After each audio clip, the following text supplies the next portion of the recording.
বিসমিল্লাহির রহমানির রহিম। আলহামদুলিল্লাহ ওয়াসসালাতু ওয়াসসালাম আলা সাইয়্যিদিনা মুহাম্মদ ওয়া আলা আলিহি ওয়া আসহাবিহি ওয়া সাল্লাম তাসলিমান কাসীরা। ইব্রাহিম আলাইহিস সালাম তিনি হচ্ছেন আবুল আম্বিয়া, নবীদের পিতা।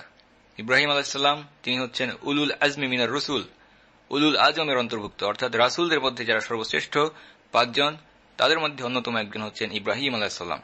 আল্লাহ সুবহানাহু ওয়া তাআলা পবিত্র কুরআনে সর্বমোট ৭৩ বার ইব্রাহিম আলাইহিস সালামের নাম উল্লেখ করেছেন কুরআনের ২৫টি ভিন্ন স্থানে ২৫টি সূরায়। ইব্রাহিম আলাইহিস সালাম তিনি পশ্চিমা বিশ্বে ইহুদি খ্রিস্টানদের নিকট পরিচিত আব্রাহাম নামে। ইব্রাহিম আলাইহিস সালাম তিনি জন্মগ্রহণ করেছেন ব্যাবিলনে বা বাবেল নামক শহরে, যেটা বর্তমান পশ্চিম ইরাকের বসরার নিকটবর্তী একটি অঞ্চল, এবং জাতিগতভাবে তিনি ছিলেন কালডেনিয়ান বা কালেরীয় গোত্রের অন্তর্ভুক্ত। তিনি বর্তমান ইরাকে বসবাস করতেন। মেসোপটেমিয়ান সভ্যতার অন্তর্ভুক্ত ব্যাবিলনে তিনি জন্মগ্রহণ করেছিলেন এবং তিনি একজন অনারব নবী ছিলেন। ইব্রাহিম আলাইহিস সালাম খুবই অল্প বয়স থেকে তাওহীদের দিকে মানুষকে আহ্বান করা শুরু করেন এবং এই কাজটি তিনি শুরু করেছেন তার নিজের মুশরিক পিতাকে আল্লাহ সুবহানাহু ওয়া তাআলার দিকে দাওয়াত দেওয়ার মাধ্যমে। এবং কুরআনে এই ঘটনাটি বর্ণনা করা হয়েছে এভাবে: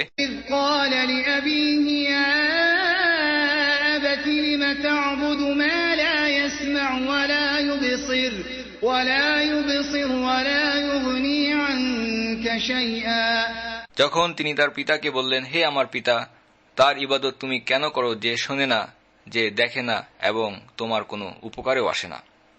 ইব্রাহিম আলাইহিস সালাম আরো বলেন,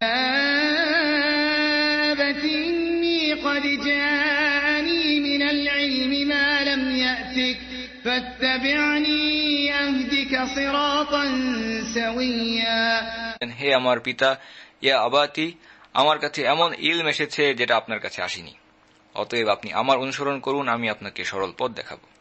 লক্ষ্য করুন, ইব্রাহিম আলাইহিস সালাম যখন তার পিতাকে এই কথাগুলো বলছেন তখন তার বয়স খুব বেশি নয়, মাত্র 16 বছর বয়সে তিনি তার পিতাকে আহ্বান করছেন শিরক ছেড়ে তাওহীদের দিকে। তিনি এই দাওয়াত শুধু এমন একজন মানুষকে দিচ্ছেন না যিনি তার থেকে বয়সে বড়, বরং তিনি হচ্ছেন তার পিতা। তিনি তার পিতাকে বলছেন, আমাকে অনুসরণ করুন।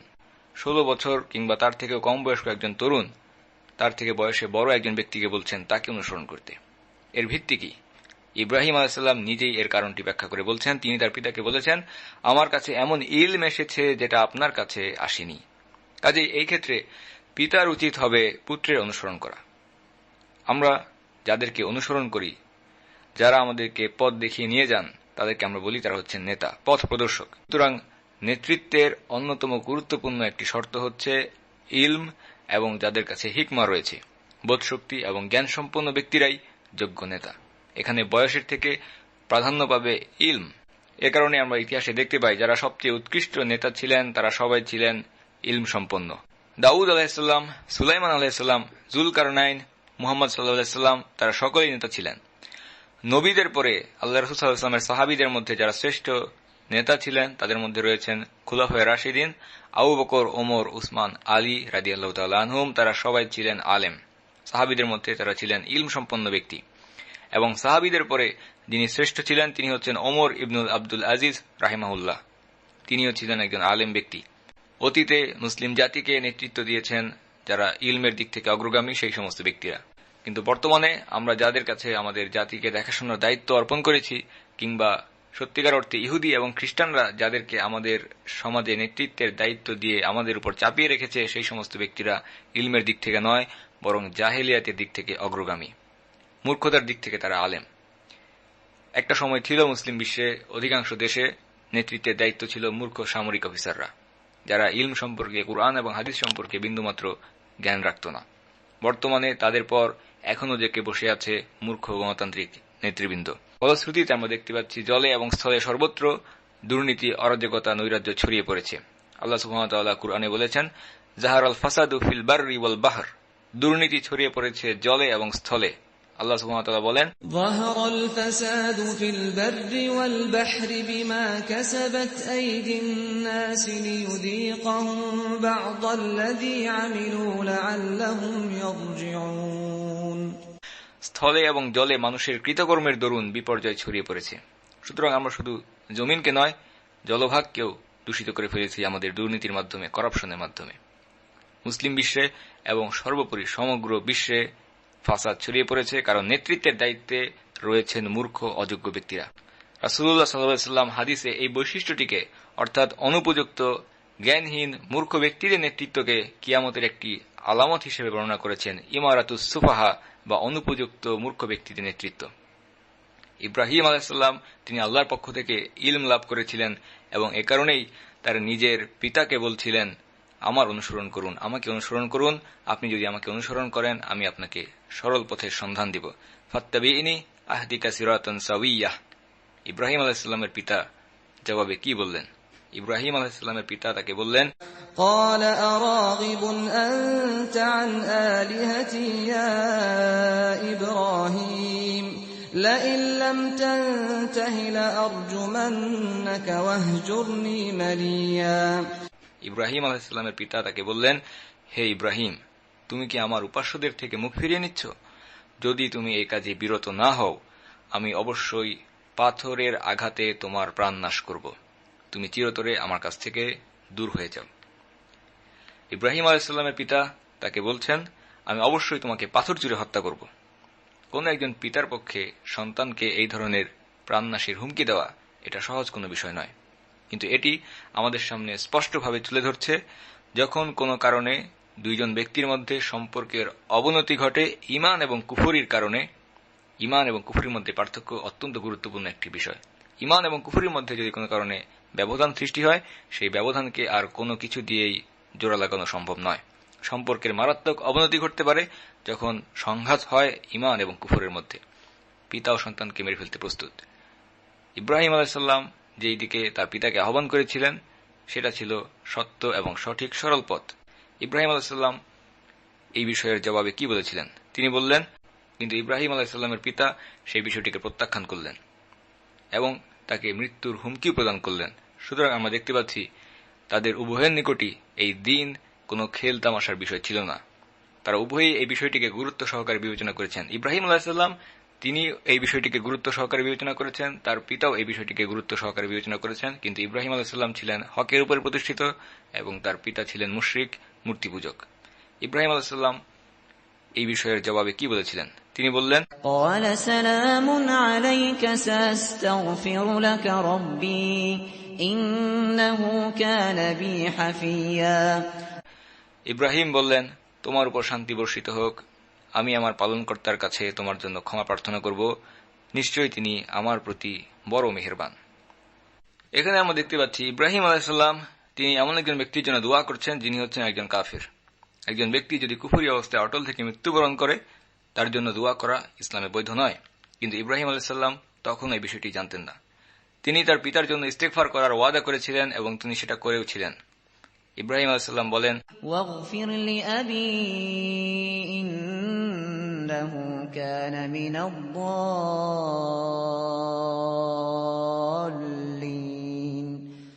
এবং আমার পিতাকে ক্ষমা করো, সে তো পথভ্রষ্টদের অন্যতম। আল্লাহ সুবহানাহু ওয়া তাআলা পরবর্তীতে তাকে হকের শিক্ষা দিলেন এবং বললেন, وما كان استغفار إبراهيم لأبيه إلا عن موعدة وعدها إياه فلما تبين له أنه عدو لله تبرأ منه إن إبراهيم لأواه حليم। আর ইব্রাহিম কর্তৃক স্বীয় পিতার মাগফিরাত কামনা এটা তো ছিল কেবল একটা প্রতিশ্রুতির কারণে যা তিনি তার সাথে করেছিলেন। অতঃপর যখন তার কাছে এই বিষয়টি প্রকাশ পেল যে সে ছিল আল্লাহর শত্রু, তখন তিনি তার সাথে সম্পর্ক ছিন্ন করে নিলেন। আল্লাহ সুবহানাহু ওয়া তাআলা বলছেন, নিঃসন্দেহে ইব্রাহিম ছিলেন বড় কোমল হৃদয় এবং সহনশীল। আল্লাহ সুবহানাহু ওয়া তাআলা বলছেন, ইব্রাহিম আলাইহিস সালাম তিনি ছিলেন আওয়াহ এবং হালিম। আওয়াহ এর অর্থ হচ্ছে এমন একজন ব্যক্তি যার অন্তরে সর্বদা খুশু, অর্থাৎ আল্লাহ সুবহানাহু ওয়া তাআলার প্রতি একাগ্রতা বোধ জাগ্রত থাকে, যিনি সর্বদা আল্লাহ সুবহানাহু ওয়া তাআলার কাছে দোয়া করেন, প্রার্থনা করেন। এবং হালিম অর্থ হচ্ছে ধৈর্যশীল। সুতরাং ইব্রাহিম আলাইহিস সালাম তার পিতার প্রতি যে মাগফিরাত কামনা করেছিলেন সেটা ছিল শুধুমাত্র নিজের করা প্রতিজ্ঞাকে রক্ষা করার জন্য। কিন্তু যখন তিনি জানতে পারলেন তার পিতা কুফরি অবস্থায় মৃত্যুবরণ করেছিলেন, তখন তিনি দোয়া করা বন্ধ করে দেন। বুখারীতে উল্লেখিত হাদিসে আমরা জানি শেষ বিচারের দিনে, কিয়ামতের দিনে আল্লাহ সুবহানাহু ওয়া তাআলা ইব্রাহিমকে বলবেন, আমি আজকে তোমার কাছে করা আমার ওয়াদাকে পূরণ করব এবং তোমাকে সম্মানিত করব। কারণ আমরা জানি ইব্রাহিম আলাইহিস সালাম তিনি দোয়া করেছিলেন, ইয়া আল্লাহ, পুনরুত্থানের দিনে, শেষ বিচারের দিনে আমাকে অসম্মানিত করো না। এবং আল্লাহ সুবহানাহু ওয়া তাআলা ইব্রাহিম আলাইহিস সালামের এই দোয়াকে কবুল করেছিলেন।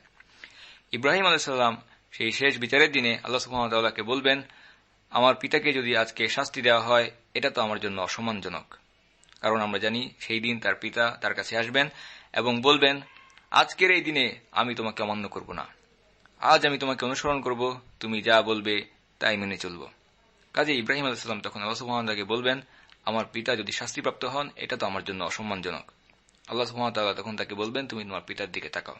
ইব্রাহিম আলাইহিস সালাম তার পিতার দিকে তাকাবেন এবং দেখতে পাবেন তার পিতার আকৃতি পরিবর্তন করে তার পিতা একটি পশুর আকৃতি ধারণ করে আছে। হায়েনার রূপে ইব্রাহিম আলাইহিস সালাম তার পিতাকে শেষ বিচারের দিনে দেখতে পাবেন। এই দৃশ্য দেখে ইব্রাহিম আলাইহিস সালাম সেখান থেকে সরে আসবেন এবং পরবর্তীতে তার পিতাকে জাহান্নামের আগুনে নিক্ষেপ করা হবে। ইব্রাহিম আলাইহিস সালাম যখন তার পিতাকে মানুষের চেহারায় দেখেছিলেন তখন তার পক্ষে নিজের পিতাকে জাহান্নামের আগুনে দেখা এটা তার জন্য কঠিন ছিল।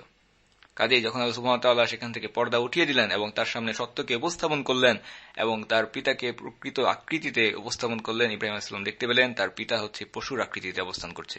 সুতরাং সেই মুহূর্তে ইব্রাহিম আলাইহিস সালাম সেখান থেকে সরে আসবেন এবং বারা ঘোষণা করবেন, সম্পর্ক ছেদ ঘোষণা করবেন, তিনি তার পিতাকে ত্যাগ করবেন। ইব্রাহিম আলাইহিস সালাম যখন তার পিতাকে আহ্বান করেছিলেন তাওহীদের দিকে এবং তার পিতা তাকে প্রত্যাখ্যান করেছিলেন, তখন ইব্রাহিম আলাইহিস সালাম তার পিতাকে বলেছিলেন, وَأَعْتَزِلُكُمْ وَمَا تَدْعُونَ مِن دُونِ اللَّهِ وَأَدْعُو رَبِّي عَسَىٰ أَلَّا أَكُونَ بِدُعَاءِ رَبِّي شَقِيًّا। আমি পরিত্যাগ করছি তোমাদেরকে এবং তোমরা আল্লাহ ব্যতীত যাদের ইবাদত করো তাদেরকে। আমি আমার প্রতিপালককে ডাকি, আশা করি আমার প্রতিপালককে ডেকে আমি বঞ্চিত হব না। ইব্রাহিম আলাইহিস সালাম তিনি বলছেন, ওয়া আতাজিলুকুম এর অর্থ হচ্ছে আমি আপনাদের সাথে সম্পর্ক ছেদ করলাম, আমি নিজেকে আপনাদের থেকে পৃথক করে নিলাম, আপনাদের ছেড়ে আমি নির্জনে চলে গেলাম। একজন মুসলিম হিসেবে অমুসলিম সমাজে টিকে থাকার জন্য এটি আমাদের অত্যন্ত গুরুত্বপূর্ণ একটি মূলনীতি। কাফেরদের দূষিত নষ্ট চিন্তা চেতনা থেকে নিজের মন মগজকে বিশুদ্ধ রাখতে হবে। চারপাশের কুফরি পরিবেশ দ্বারা নিজেকে প্রভাবিত হতে দেওয়া যাবে না। যখন ইব্রাহিম আলাইহিস সালাম তার পিতার থেকে স্পষ্ট কুফরি দেখতে পেলেন, তিনি সাথে সাথে তার পিতাকে জানিয়ে দিলেন, আমি আপনার এবং আপনার এই কুফরি সমাজ থেকে নিজেকে বিচ্ছিন্ন ঘোষণা করলাম, আলাদা করে নিলাম। ওয়া আতাজিলুকুম, মুসলিম হিসেবে আল্লাহ সুবহানাহু ওয়া তাআলা আমাদেরকে একটি স্বতন্ত্র পরিচয় দিয়েছেন। ইসলামের মাধ্যমে তিনি আমাদেরকে সম্মানিত করেছেন। মুসলিম এই পরিচয়টি আমাদেরকে অবশ্যই সংরক্ষিত করতে হবে। জাহিলি সমাজের সমস্ত অবস্থায় আমরা নিজেদেরকে স্রোতে ভাসিয়ে দিতে পারি না, তাদের সাথে আমরা সব ক্ষেত্রে মিলে মিশে যেতে পারি না।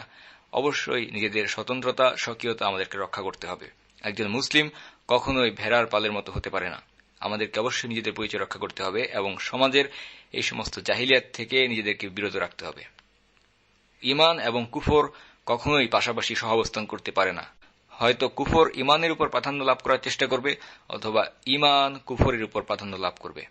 সুতরাং এই বিচ্ছিন্নতার মানে এই নয় যে আমরা সমাজ ছেড়ে চলে যাব, পাহাড়ের চূড়ায়, আশ্রমে কিংবা মরুভূমিতে, জঙ্গলে গিয়ে বসবাস করা শুরু করব। আমরা এই জাহেল সমাজের অংশ হিসেবে থাকতে পারি, কিন্তু শর্ত হচ্ছে আমাদের ঈমানের মাধ্যমে এই কুফরি সমাজের কুফরকে প্রভাবিত করতে হবে। কুফরের মাধ্যমে যেন আমাদের ঈমান ক্ষতিগ্রস্ত না হয়। এই সমাজের জাহিলিয়াতকে আমরা কখনোই নিজেদের পরিচয় বলে মনে করব না। অর্থাৎ সশরীরে এই সমাজে উপস্থিত থাকলেও সর্বক্ষেত্রে আমরা এই জাহিলিয়াত থেকে দূরে থাকব। মন এবং মগজ থেকে সেগুলোকে কখনোই মেনে নেব না। মুসলিম হিসেবে আমাদের পরিচয়কে ধরে রাখব মাথা উঁচু করে। যদি আমরা ঈমানের মাধ্যমে এই কুফরি সমাজের কুফরকে প্রভাবিত করতে না পারি, সেক্ষেত্রে নিজেকে সম্পূর্ণরূপে গুটিয়ে ফেলাই উত্তম। কিন্তু যদি আমরা এই সমাজকে প্রভাবিত করার ক্ষমতা রাখি ঈমানের মাধ্যমে এবং নিজেদের পরিচয়কে, স্বকীয় বৈশিষ্ট্যকে ধরে রাখতে পারি, তাহলে আমাদের মাধ্যমে অন্যান্য ব্যক্তিরাও উপকৃত হতে পারবে।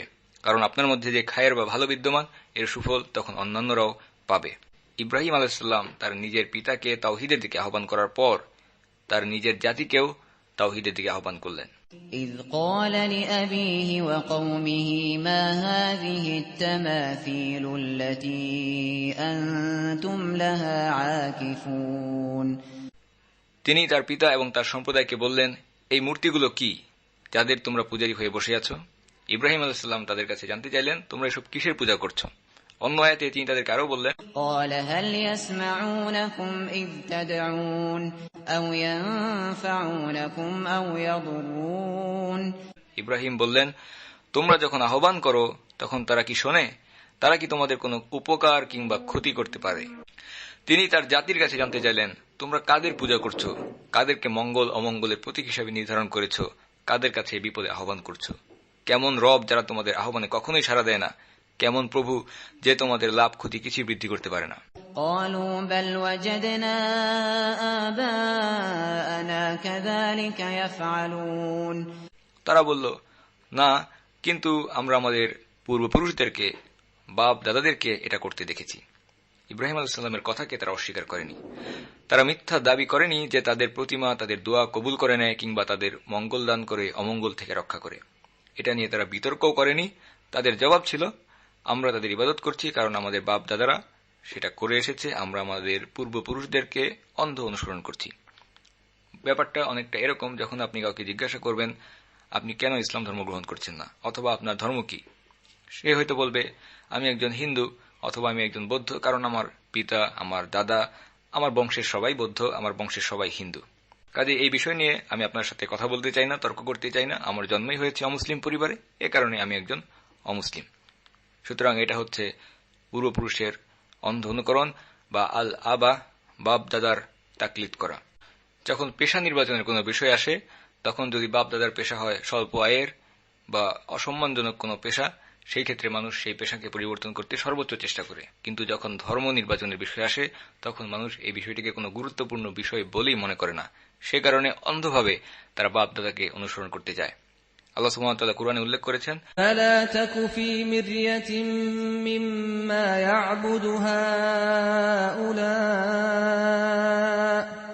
ما يعبدون إلا كما يعبد آباؤهم من قبل وإنا لموفوهم نصيبهم غير منقوص তাদের পূর্ববর্তী বাপ দাদারা যেমন পূজা উপাসনা করত, এরাও ঠিক তেমনটাই করে আসছে।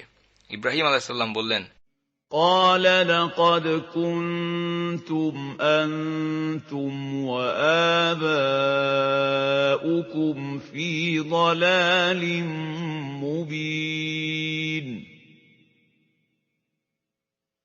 তোমরা প্রকাশ্য গোমরাহিতে রয়েছ এবং তোমাদের বাপ দাদারাও, তোমরা মারাত্মক ভুলের উপর রয়েছ।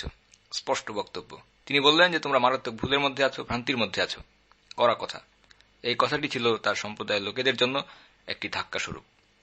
তারা যেন এই কথাকে বিশ্বাসই করতে পারছিল না যে এভাবে তাদের কাজকে, তাদের পূর্বপুরুষের হাজার বছরের ঐতিহ্যকে কেউ ভুল এবং ভ্রান্তি বলে উপস্থাপন করতে পারে। সুতরাং তারা বলল,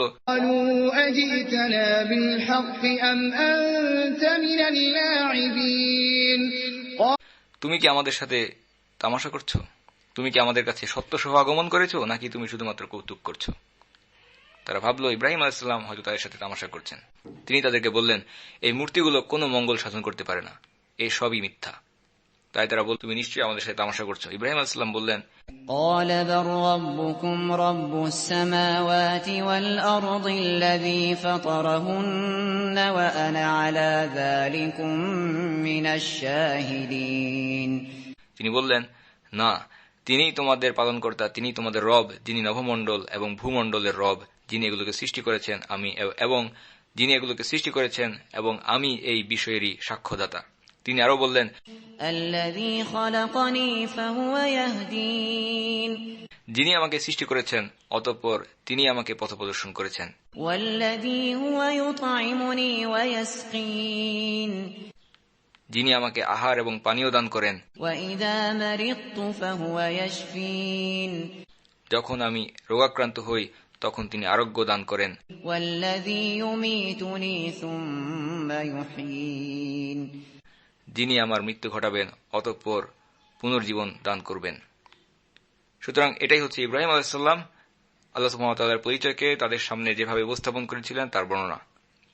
ইব্রাহিম আলাইহিস সালাম বললেন, আমি যে রবের ইবাদত করি তিনি হচ্ছেন আল্লাহ সুবহানাহু ওয়া তাআলা। ইব্রাহিম আলাইহিস সালাম বললেন, আমি আল্লাহর ইবাদত করি, আল্লাহ হচ্ছেন আমার রব, তোমাদের রব, সারা জাহানের রব। ইব্রাহিম আলাইহিস সালাম এরপর নিজে মনে মনে বললেন, وَتَاللَّهِ لَأَكِيدَنَّ أَصْنَامَكُمْ بَعْدَ أَن تُوَلُّوا مُدْبِرِينَ।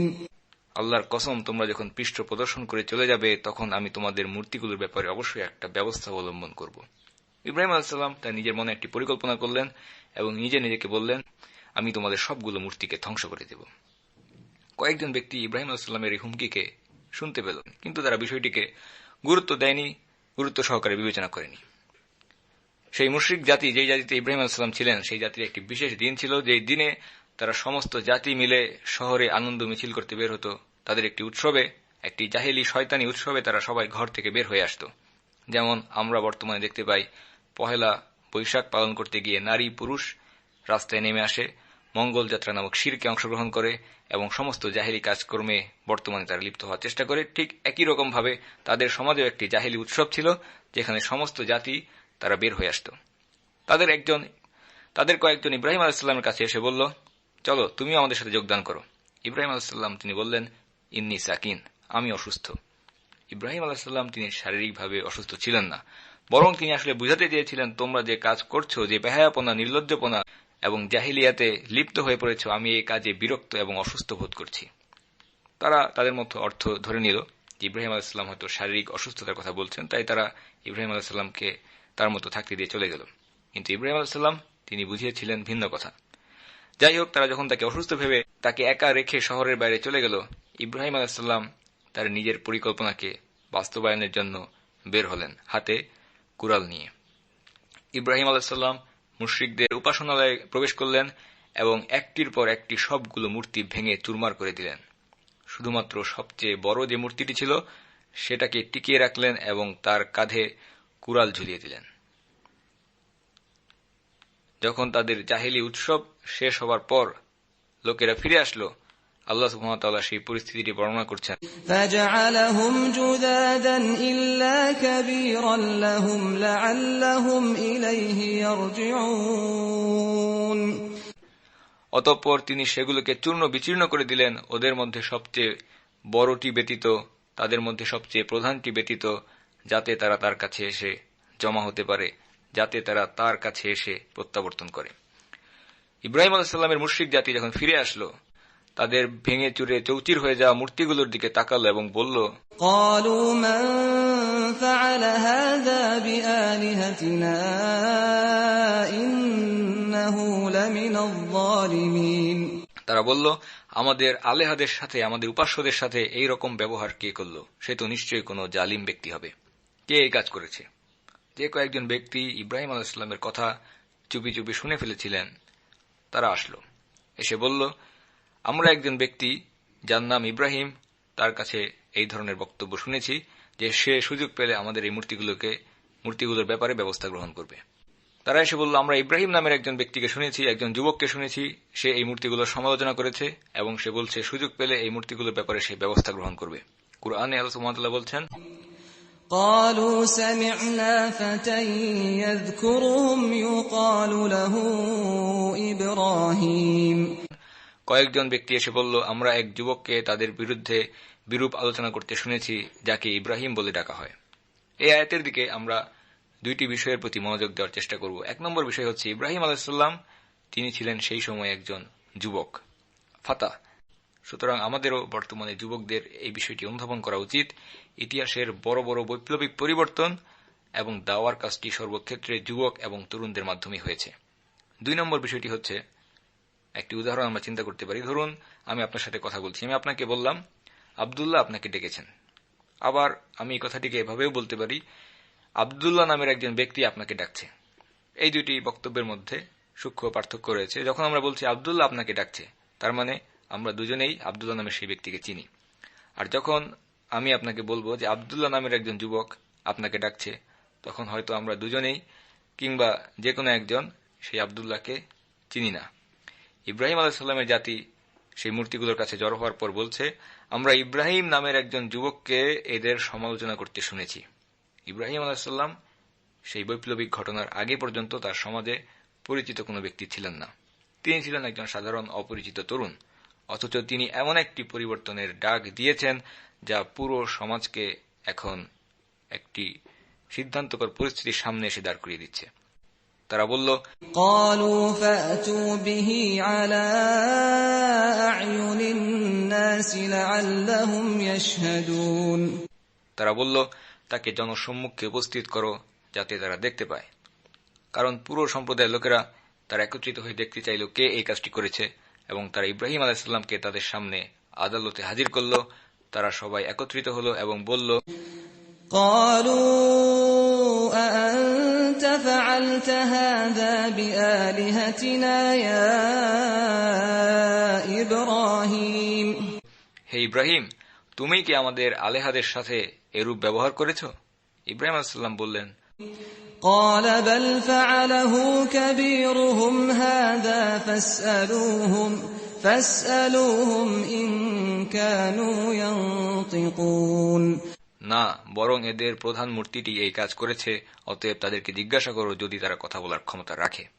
এটাই ছিল ইব্রাহিম আলাইহিস সালামের মূর্তি ভাঙার উদ্দেশ্য। এটাই ছিল পয়েন্ট, যে পয়েন্টটা ইব্রাহিম আলাইহিস সালাম সবার সামনে তুলে ধরতে চেয়েছিলেন। তিনি সবার সামনে মূর্তিগুলোর অসারতা স্পষ্ট করে তুলে ধরতে চেয়েছিলেন। তাই তিনি বললেন, যাও তোমাদের রবদেরকে, তোমাদের আলেহাদেরকে, তোমাদের উপাস্যদেরকে জিজ্ঞাসা করো, তাদেরকে বলতে দাও কি ঘটনা ঘটেছিল। তোমরা যদি বিশ্বাস করো তোমাদের রব কিছু করতে ক্ষমতা রাখে, তাহলে তোমাদের সবচেয়ে বড় মূর্তিটি এই কাজ করেছে। আর যদি তোমরা বিশ্বাস করো তোমাদের রব কিছুই করার ক্ষমতা রাখে না, তাহলে কেন তোমরা তাদের পূজা করছো, উপাসনা করছো? তিনি তাদেরকে বলেছিলেন, জিজ্ঞাসা করো তাদেরকে যদি তারা বলতে পারে। এটাই হচ্ছে আসল কথা, যে বিষয়টির প্রতি ইব্রাহিম আলাইহিস সালাম তাদেরকে নাড়া দিতে চেয়েছিলেন। আল্লাহ সুবহানাহু ওয়া তাআলা বলেন, فرجعوا إلى أنفسهم فقالوا إنكم أنتم الظالمون অতঃপর তারা মনে মনে চিন্তা করল এবং বলল, লোক সকল, তোমরাই তো বেইনসাফ, তোমরাই তো নিজেদের প্রতি জুলুম করেছ।